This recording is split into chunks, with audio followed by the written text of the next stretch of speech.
ನಮಸ್ಕಾರ ವೀಕ್ಷಕರೇ. ಅದು ಫೆಬ್ರವರಿ 16, 2024.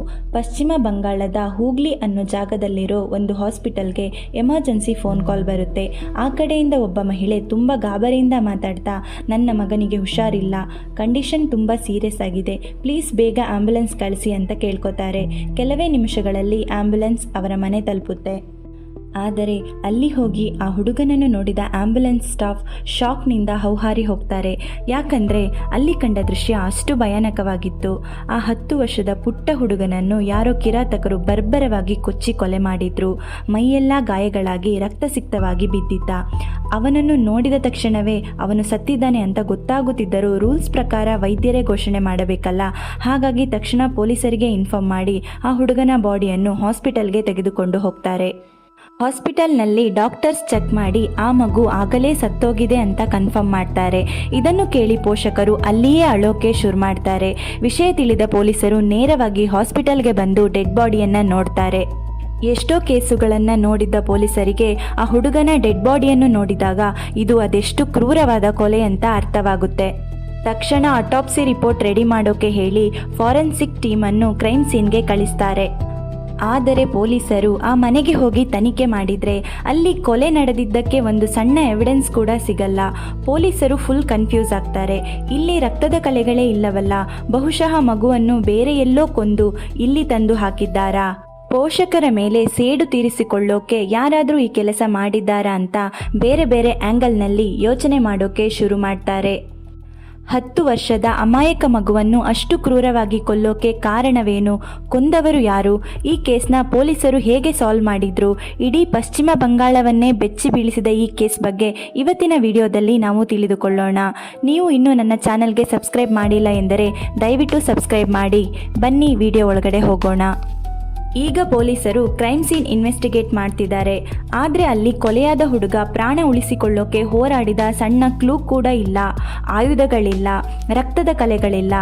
ಪೋಷಕರನ್ನು ವಿಚಾರಿಸಿದ್ರೆ ಘಟನೆ ನಡೆದಾಗ ನಾವಿಬ್ಬರು ಮನೆಯಲ್ಲಿ ಇರಲಿಲ್ಲ, ನಮಗೆ ಏನೂ ಗೊತ್ತಿಲ್ಲ ಅಂತ ಕಣ್ಣೀರು ಹಾಕ್ತಾರೆ. ಮಗನನ್ನು ಕಳೆದುಕೊಂಡಿರುವ ಪೋಷಕರನ್ನು ಜಾಸ್ತಿ ಟಾರ್ಚರ್ ಮಾಡೋದು ಬೇಡ ಅಂತ ಪೊಲೀಸರು ಮೊದಲು ಸುತ್ತಮುತ್ತಲಿನ CCTV ಚೆಕ್ ಮಾಡ್ತಾರೆ. ಅಲ್ಲಿ ನೋಡಿದರೆ ಯಾವುದೇ ಅನುಮಾನಾಸ್ಪದ ವ್ಯಕ್ತಿಗಳು ಮನೆಗೆ ಬಂದಿರೋದು ಕಂಡೇ ಬರಲ್ಲ. ಪೊಲೀಸರಿಗೆ ಈಗ ಡೌಟ್ ಪಕ್ಕಾ ಆಯಿತು. ಇದು ಯಾರೋ ಹೊರಗಿನವರು ಮಾಡಿದ ಕೆಲಸ ಅಲ್ಲ, ಮನೆಯವರೇ ಇದರಲ್ಲಿ ಇನ್ವಾಲ್ವ್ ಆಗಿದ್ದಾರೆ ಅಂತ. ನೆಕ್ಸ್ಟ್ ಸ್ಟೆಪ್ ಆಗಿ ಪೋಷಕರ ಮೊಬೈಲ್ ಸಿಗ್ನಲ್ ಚೆಕ್ ಮಾಡ್ತಾರೆ. ತಂದೆಯ ಫೋನ್ ಸಿಗ್ನಲ್ ಬೇರೆ ಕಡೆ ಇರುತ್ತೆ, ಆದರೆ ತಾಯಿಯ ಮೊಬೈಲ್ ಸಿಗ್ನಲ್ ಮಾತ್ರ ಮನೆಯಲ್ಲೇ ತೋರಿಸ್ತಿರುತ್ತೆ. ಅಷ್ಟೇ ಅಲ್ಲ, ಆ ಸಮಯದಲ್ಲಿ ಮನೆಯಲ್ಲಿ ಇನ್ನೊಂದು ಮೊಬೈಲ್ ಸಿಗ್ನಲ್ ಕೂಡ ಪತ್ತೆಯಾಗುತ್ತೆ. ಈಗ ಪೊಲೀಸರು ತಮ್ಮ ಸ್ಟೈಲ್ನಲ್ಲಿ ವಿಚಾರಣೆ ಶುರು ಮಾಡಿದಾಗ ಆ ಹುಡುಗನ ತಾಯಿ ಶಾಂತಾ ಶರ್ಮಾ ಎಲ್ಲವನ್ನೂ ಹೇಳೋಕೆ ಶುರು ಮಾಡ್ತಾಳೆ.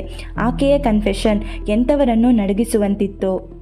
ಶಾಂತಾ ಶರ್ಮಾ ಮತ್ತು ಪಂಕಜ್ 2012ರಲ್ಲಿ ಮದುವೆಯಾಗಿದ್ದರು. ಅವರಿಗೆ ಶ್ರೇಯಾಂಶು ಅನ್ನೋ ಮಗನಿದ್ದ. ಪಂಕಜ್ಗೆ ತನ್ನ ಹೆಂಡತಿಯ ಮೇಲೆ ಒಂದು ಡೌಟ್ ಇತ್ತು. ಅವಳು ಯಾರ ಜೊತೆನೋ ರಾತ್ರಿ ಪೂರ್ತಿ ಫೋನ್ನಲ್ಲಿ ಮಾತಾಡ್ತಿದ್ಲು. ಕೇಳಿದರೆ ನನ್ನ ಫ್ರೆಂಡ್ ಇಶ್ರತ್ ಫರ್ವೀನ್ ಜೊತೆ ಮಾತಾಡ್ತಿದ್ದೆ ಅಂತಿದ್ಲು. ಪಂಕಜ್ ಕೂಡ ಆಕೆಯನ್ನು ನೋಡಿದ್ದರಿಂದ ನಂಬಿದ್ದರು. ಆದರೆ ಒಂದು ದಿನ ಅವರಿಗೆ ಅಸಲಿ ವಿಷಯ ಗೊತ್ತಾಯಿತು. ಅವರಿಬ್ಬರದ್ದು ಬರೀ ಫ್ರೆಂಡ್ಶಿಪ್ ಅಲ್ಲ, ಅವರಿಬ್ಬರು ಲೆಸ್ಬಿಯನ್ ಆಗಿದ್ದರು.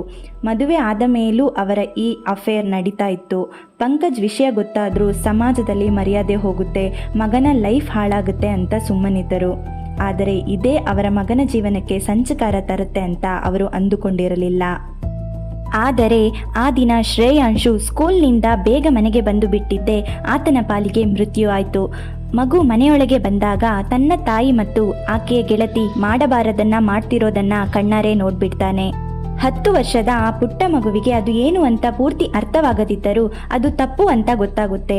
ಹುಡುಗ ಯಾರಿಗಾದರೂ ಹೇಳಿಬಿಟ್ರೆ ನಮ್ಮ ಸಂಬಂಧಕ್ಕೆ ತೊಂದರೆ ಆಗುತ್ತೆ ಅನ್ನೋ ಭಯದಲ್ಲಿ ಆ ಹೆತ್ತ ತಾಯಿ ತನ್ನ ಕಾಮದ ಅಮಲಿನಲ್ಲಿ ತನ್ನ ಮಗನನ್ನು ಕೊಲ್ಲೋಕೆ ಪ್ಲ್ಯಾನ್ ಮಾಡ್ತಾಳೆ.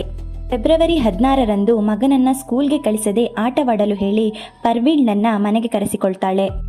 ರಜೆ ಸಿಕ್ಕಿದ ಖುಷಿಯಲ್ಲಿ ಆಟವಾಡುತ್ತಿದ್ದ ಮಗುವಿಗೆ ಮುಂದೆ ಏನು ನಡೆಯುತ್ತದೆ ಎಂಬ ಅರಿವಿರಲಿಲ್ಲ. ಇಬ್ಬರೂ ಸೇರಿ ಮಗುವನ್ನು ರೂಮ್ ಒಳಗೆ ಕರೀತಾರೆ.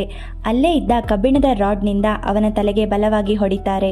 ಆ ಮಗು ಅಮ್ಮ ಅಮ್ಮ ಅಂತ ಜೀವ ಉಳಿಸಿಕೊಳ್ಳೋಕೆ ಹರಸಾಹಸ ಪಟ್ಟಿತ್ತು. ಆದರೆ ಆ ತಾಯಿಗೆ ಪ್ರಾಣಕ್ಕಿಂತ ತನ್ನ ಸಲಿಂಗ ಸಂಬಂಧವೇ ಮುಖ್ಯವಾಗಿತ್ತು. ಚಾಕುವಿನಿಂದ ಆ ಮಗುವನ್ನು ಇರಿದು ಸಾಯಿಸ್ತಾರೆ. ಇಷ್ಟಕ್ಕೆ ಅವರ ಕ್ರೌರ್ಯ ನಿಲ್ಲಲಿಲ್ಲ.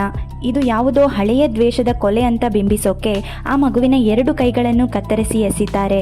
ನಂತರ ಇಡೀ ಮನೆಯನ್ನು ಫಿನೈಲ್ ಹಾಕಿ ತೊಳೆದರು. ಮಗುವಿನ ಪ್ರಾಣ ಹೋದ ಮೇಲೆ ಅವನ ಡೆಡ್ ಬಾಡಿ ಪಕ್ಕದಲ್ಲೇ ನಿಂತು ಮನೆಯನ್ನು ಕ್ಲೀನ್ ಮಾಡೋಕೆ ಆ ತಾಯಿಗೆ ಹೇಗೆ ಮನಸ್ಸು ಬಂತು ಅನ್ನೋದೇ ಇವತ್ತಿಗೂ ದೊಡ್ಡ ಪ್ರಶ್ನೆ. ಕೊನೆಗೆ ಫೆಬ್ರವರಿ 20ರಂದು ಪೊಲೀಸರು ಇವರಿಬ್ಬರನ್ನು ಅರೆಸ್ಟ್ ಮಾಡಿ ಆಯುಧಗಳನ್ನು ವಶಪಡಿಸಿಕೊಳ್ತಾರೆ. ವೀಕ್ಷಕರೇ, ತಾಯಿಯೇ ಮಗುವನ್ನು ಕೊಲ್ಲೋ ಈ ಕಾಲವನ್ನು ಏನಂತ ಕರೆಯೋಣ? ಇಬ್ಬರು ಮಹಿಳೆಯರ ಕಾಮದ ಹಸಿವಿಗೆ ಬಲಿಯಾಗಿದ್ದು ಮಾತ್ರ ಒಬ್ಬ ಅಮಾಯಕ ಹುಡುಗ. ಈ ಕ್ರೂರಿಗಳಿಗೆ ಸಮಾಜದಲ್ಲಿ ಎಂತಹ ಶಿಕ್ಷೆ ಆಗಬೇಕು? ಇಂತಹ ಘಟನೆಗಳನ್ನು ತಡೆಯೋಕೆ ನಾವು ಏನು ಮಾಡಬೇಕು? ನಿಮ್ಮ ಕಟು ಸತ್ಯದ ಅನಿಸಿಕೆಯನ್ನು ಕಮೆಂಟ್ ಬಾಕ್ಸ್ನಲ್ಲಿ ಹಾಕೋದನ್ನು ಮರಿಬೇಡಿ. ಇಂತಹ ರೋಚಕ ಸತ್ಯಗಳನ್ನು ತಿಳಿಯಲು ನಮ್ಮ ಚಾನಲ್ಗೆ ಸಬ್ಸ್ಕ್ರೈಬ್ ಮಾಡಿ. ಮತ್ತೊಂದು ಹಾರ್ಟ್ ಬ್ರೇಕಿಂಗ್ ಸ್ಟೋರಿ ಜೊತೆ ಸಿಗ್ತೀನಿ. ಧನ್ಯವಾದಗಳು.